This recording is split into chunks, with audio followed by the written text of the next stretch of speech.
Hi Year 9, welcome along to another lesson with Mr. Johnson. Currently sheltering from the rain as it is Wednesday when I'm recording this and it is a little bit miserable outside. I won't chat too long however because there's a lot to fit into this lesson, and be ready, there's some pausing to be done with this lesson as well in order for you to best understand what is going on. So be ready because you'll have to dip in and out and use some of the YouTube links which I have put onto the slides which are on Show My Homework, so that's where you're going to find them. It's really important that you watch those videos. Without them, this lesson won't make sense. Task number 1, I've split this lesson down to 3 main tasks for you. So when you're writing down your work, if you could write task 1, task 2, task 3, it'll make it easier for me to mark. Task number 1 then, please, is I want you to write down a definition of racism, which means that you might need to pause this in a minute and go and find one. But write down a definition of what is racism, and also I want you to explain your thoughts. Do you think racism has been defeated in the UK? Now, what's happening in the news may give you some clues there, but from what you believe, honestly, does it seem like it's gone away, that we've solved it, that things are much better, things are worse? What do you think? So you're going to need to pause this video right now and have a go at task number 1 before we move on to task number 2. Pause. And I do my frozen thing and unpause. Right, moving on then. So your title for the lesson there is Unseen Poetry in Stephen Lawrence, please. So if, as I'm talking, you could start writing that down onto your page. This unseen poetry is something you will tackle at GCSE. It requires skills. You are literally given a poem that you have not seen before, hence unseen, and expected to respond to it using with a question that you're given. So we're going to do a few activities over the next few lessons just to try and get you ready for that. It gives me an opportunity really to sort of give you variety of poetry. So I'm presuming you've got that title written down right now. What I'm going to ask you to do in a minute is pause once I've gone through this. Task number 2 on the screen there. I want you to watch those 2 videos below and then summarise, which is going to be broken down into those 2 questions I put there. So basically I'm asking you to almost put the videos into your own words a little bit, but I've given you some questions to help you. So number 1 is, what happened to Stephen Lawrence? That is more than a 2-word answer or a 1-sentence answer. I'd be looking really there for 3 or 4 sentences, please, for that one, for a good job. Watch the videos carefully, maybe even make notes as you're watching them. Number 2, what was or is the problem with UK police? You'll find that on the first video there more than the second video, but it does talk about it, and the phrase institutional racism comes up, and I'll just tell you briefly what that means now. But it basically means that racism is running through an institution. It's like a big group of things, like the government is an institution, the police are an institution, schools are an institution. It talked about institutional racism in the police, which is the systems were set up and they were racist by the very nature of how they were, and it linked to like the fact that there were very few black police officers, and that people who were black were much more likely to be stopped and searched and so forth. But you'll see more in the video. So as I say, that's your task number 2. Make sure you write task 2 on your work as well, and then I'm looking for a decent little bit of work there, so pause this video now and unpause. Right, so I'm glad you've had a go at that. Hopefully that makes more sense. But if I just put into my words very quickly then, Stephen Lawrence then, a black teenager who was murdered on the streets of London, but the way that the police approached the case was the fact that it showed institutional racism. They didn't pursue it in the same way they would have pursued it as a case of a white boy being murdered, with arrests and so forth. And although for many years no one was actually put into prison for the murder of Stephen Lawrence, eventually 2 of the suspects were actually put into prison, I think for a number of years. But more so, the case really highlighted the problems with policing in this country. And that's not to say that all police officers are racist or anything like that, but the fact, as the video quoted to you, that I think there are no senior black police chiefs in this country, and yet black people make up a significant proportion of people in this country. So it just sort of doesn't really tie up. But the murder of Stephen Lawrence really highlighted some of these things. And it was a brutal and horrible murder that his parents had to deal with, but it got a lot of campaigning and protesting, which is why I'm using this one as part of this protest unit. So I'm going to move on there. assuming you've had a go at those. Just wanted to introduce you to this man. This is Benjamin Zephaniah, as you can see on the screen there. He is quite clearly a black poet. He is British, grown up in Birmingham, but he's got Jamaican roots, so family connections with Jamaica. So he's got that mixed heritage, you would call it, of both British heritage but also Jamaican heritage as well. And not all of his work deals with the theme of race, but a number of bits do, including a fantastic book he wrote I'd recommend called Refugee Boy.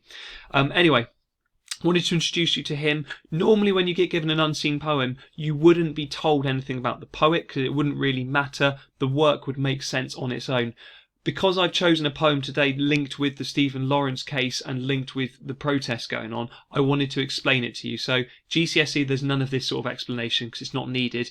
The type of poem I've chosen today needed that. So there's Benjamin Zephaniah. Now, I will read through this with you in a second. Now, what would be ideal in a normal world is that you would have a copy of this in front of you in the classroom with a highlighter in your hand and you'd be highlighting anything which leaps out at you, which is what I've put on the step 1 in the bottom right of the screen there, although my picture I think is just sort of blocking that slightly, but it says read the poem, highlighting anything that leaps out at you. I have uploaded this to show my homework. If you are able to, it would be brilliant if you could pause this video now before we go any further, print off a copy and use it, because you'll find it much easier than when you're making notes and that. If you don't, you're going to have to listen really, really carefully and you will end up forgetting something. So feel free to pause this video at any point and get that ready. For anyone else who's not going to pause it, I'm going to read through this poem. Pay real close attention because you are going to be asked questions on this poem very shortly as part of today's lesson. And also I'm going to ask you to write a what, how, why paragraph linked to it as well. So I'm going to do lots of talking whilst we're reading it, or after I've read it the first time. It's up to you to pay really close attention to that. So I shall clear my throat. So it's an extract. This poem was much longer. I couldn't fit it all on the screen, so I've chosen this is the opening of the poem, and it's extract from What Stephen Lawrence Has Taught Us. We know who the killers are. We have watched them strut before us, as proud as sick Mussolini's. We have watched them strut before us, compassionless and arrogant. They paraded before us, like angels of death, protected by the law. It is now an open secret. Black people do not have chips on their shoulders. They have an injustice on their backs and justice in their minds. And now we know that the road to liberty is as long as the road from slavery. The death of Stephen Lawrence has taught us to love each other and never to take the tedious task of waiting for a bus for granted. Watching his parents watching the cover-up begs the question, what are the trading standards here? Why are we paying for a police force that will not work for us? The death of Stephen Lawrence has taught us that we cannot let the illusion of freedom endow us with a false sense of security as we walk the streets. Things that you might want to instantly think about there, apart from some things which I'll explain in a moment, are who we are when the poet writes as we know, we have, we walk the streets. The reference on the right-hand side stanza here about waiting for a bus, Stephen Lawrence, when he was murdered, was with a friend waiting for a bus, trying to catch a bus. So that's a direct reference to the Stephen Lawrence murder there. Other things I'd point out to you before I show you some more about this poem. The road to liberty. Liberty is like another idea to do with freedom. And he says that we know that the road to liberty, so to freedom, is as long as the road from slavery. So while black people in this country are no longer treated as slaves, the road to freedom, to proper freedom, seems like a very long one. So they're not completely there yet. This is a journey towards equality in this country. Those are the main things. Now, what I'd like you to do, if you have got a copy of your poem in front of you and haven't done so, pause this video right now because I'm about to move on and about to show you what I would highlight. But if you can, have a go yourself first, or I'd like you to pause this video quickly and just decide which bits leapt out at you before I show you the bits which leapt out at me, just to get you doing some thinking. If you just wait and do nothing, then you're not going to learn much here. So, okay, this is what I went with. Those are the things which leapt out at me, and it doesn't mean that if you've got something different that you're wrong by any means. These are just, again, my choices. It's different for everybody. I want to point out quickly, line 3 talks about Mussolini's. Mussolini was a dictator, a ruler of, I think I'm right in saying it's Italy. I don't want to get my history wrong, but he was a dictator, a really cruel dictator who treated people appallingly. And when it talks about we know who the killers are, I've got the repetition there going on of we, so almost talking about black people really have this sort of collective identity. It almost suggests, perhaps. We've got lots of similes here. We've got as proud as sick, Mussolini's, and sick as in disgusting. Mussolini's as a dictator, and he's talking about them struck before us. He's referring to the people who were put to trial for Stephen Lawrence's murder and got away with it at first, and they strutted into the courtroom, people felt. So that's the reference there, that simile. He repeats the idea of strut as well, almost emphasising how angry he is.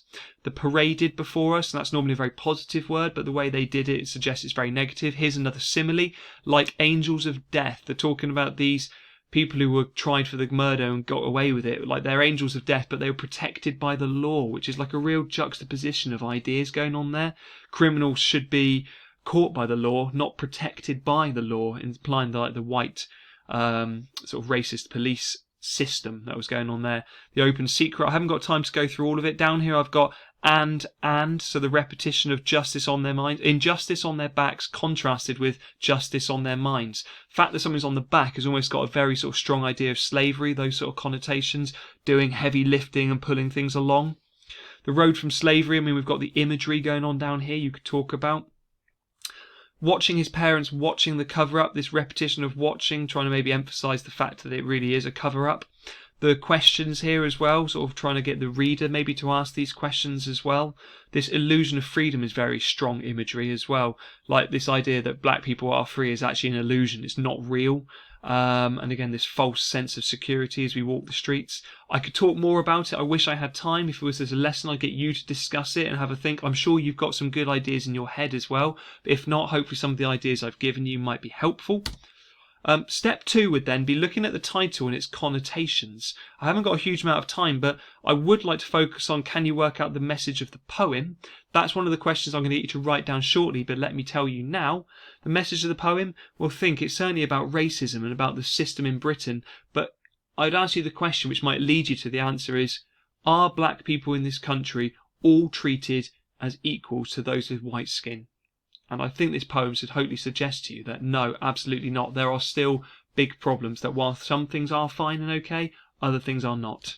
Step 3, it says decide on your 3 choices of line. If you were to then answer a question on this poem at GCSE, I'd like to have 3 things in mind, 3 methods or 3 moments that you would talk about, and then to label those. If you've got a copy of the poem, you could do that. You could label the repetition. You could label the words we being used. You could talk about the strong imagery.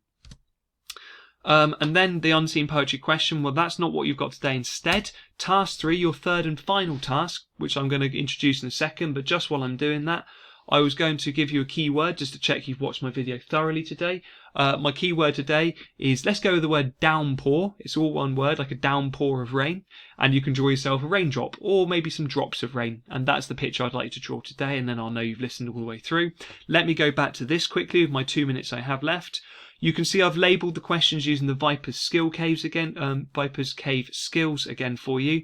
The retrieval question hopefully is quite straightforward. The vocabulary question, you might need to look it up, but hopefully you can explain in your words what is a chip on your shoulder, which is referenced in the poem. The 2 inference questions link to what I told you about what the poet feels really about this. So in your own words, do your best with that one. There shouldn't be anyone who can go, I don't know the answer. What does the poet think the killing showed about Britain? Think, is it equal? Is it equal for black people and white people? And then the analyse question, I've tried to help you there with that one because it's a longer question. What method does the writer use to show his feelings about the murder of Stephen Lawrence? So I'm asking you to pick out one thing like repetition or imagery. So I've given you sentence starters if you need them. The writer has used imagery, repetition, simile to demonstrate how he feels, and then you can use your answer from 3 and 4 there on the screen to help you write that answer. So basically, what is the writer trying to show us that they feel about this issue? The second line is giving you to use a quote. So I then say we can see this when he writes about the injustice on their backs, or when he writes about we this and we that. Try and embed your quote if you can.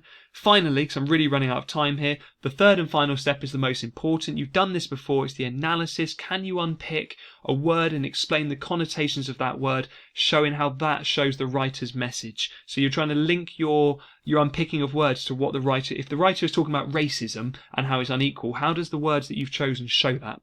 Now I've got 20 seconds to quickly show you, since time's moving so quickly, since my lesson yesterday where I put, that was one of the photos that was on one of my slides. He's a famous slavery owner of slaves, and his statue has been removed today in London, and there's a lot of debate going on about other statues and so forth. If we had time in lesson I'd talk to you about it. I don't. I've run out of time. Thanks for watching Year 9 and stay safe. Goodbye.